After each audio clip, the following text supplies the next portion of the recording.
আমাদের দৈনন্দিন জীবনে আমরা বিভিন্নভাবেই অনেক পেরেশানির সম্মুখীন হই।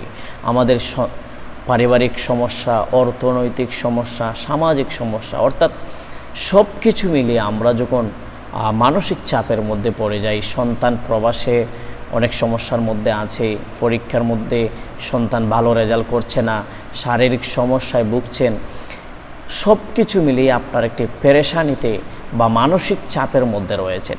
ওই সমস্ত মানসিক চাপ, পেরেশানি এবং বিভিন্ন চিন্তা চেতনা থেকে বাঁচার জন্য এই 9টি কাজ আপনারা করুন এবং রুটিন আকারে এই 9টি কাজ যখন করবেন, ইনশাআল্লাহ আল্লাহ পাক আপনাকে সকল পেরেশানি থেকে আল্লাহ পাক আপনাকে মুক্ত করে দিবেন। নাম্বার 1, নিয়মিত কোরআন তেলাওয়াত করুন।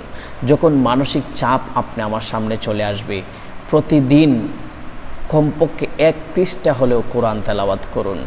নাম্বার 2, নামাজে যত্নবান হন। নামাজ 5 ওয়াক্ত, পুরুষরা হলে জামাতে নামাজ আদায় করার চেষ্টা করুন, মহিলা হলে ঘরও টাইম মতো নামাজ আদায় করুন। নামাজের প্রতি যত্নবান হন। নাম্বার 3, বেশি বেশি করে ইস্তেগফার পড়ুন, যদি সম্ভব হয় সাইয়্যিদুল ইস্তেগফার পাঠ করুন। নাম্বার 4, বেশি বেশি করে দুরূদ শরীফ পড়ার চেষ্টা করুন। ছোট্ট একটি দুরূদ শরীফ পড়ুন, সাল্লাল্লাহু তাআলা আলা মুহাম্মদ, সাল্লাল্লাহু তাআলা আলা মুহাম্মদ। এই ছোট্ট একটি দুরূদ শরীফ প্রতিনিয়ত যখন আপনি অবসরে থাকেন, একা একা বসে থাকেন, তখন এই দুরূদ শরীফের আমলটা আপনি করতে পারেন।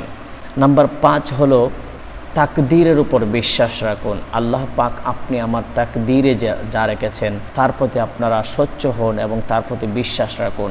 নাম্বার 6, হতাশা হবেন না, হতাশা হওয়া যাবে না।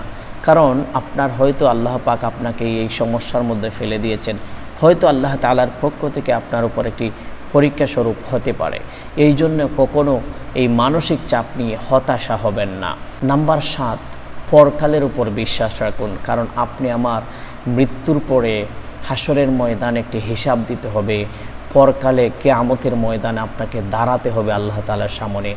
ওই পরকালের দিনকে বিশ্বাস রাখুন। নাম্বার 8, আল্লাহ তাআলার প্রতি তাকওয়া রাখুন, তাওয়াক্কুল রাখুন, আল্লাহ তাআলার উপর ভরসা রাখুন। যা কিছুই আসুক না কেন, যত ধরনের পেরেশানি আসুক না কেন, আল্লাহ তাআলার উপর ভরসা রাখুন। নাম্বার 9, দোয়া করুন। প্রতিটা সময়ে 5 ওয়াক্ত নামাজের পরে দোয়া করুন, দুরূদ শরীফ পড়ে দোয়া করুন, ইস্তেগফার পড়ে দোয়া করুন, কোরআন তেলাওয়াত করে দোয়া করুন। অর্থাৎ সব সময় আল্লাহ তাআলার কাছে দোয়ায় অবনত হন, হয়তো আল্লাহ পাক আপনাকে ওই সমস্ত পেরেশানি থেকে মুক্ত করে দিবেন। ভিডিওটি শেয়ার করবেন। আসসালামু আলাইকুম ওয়া রাহমাতুল্লাহ।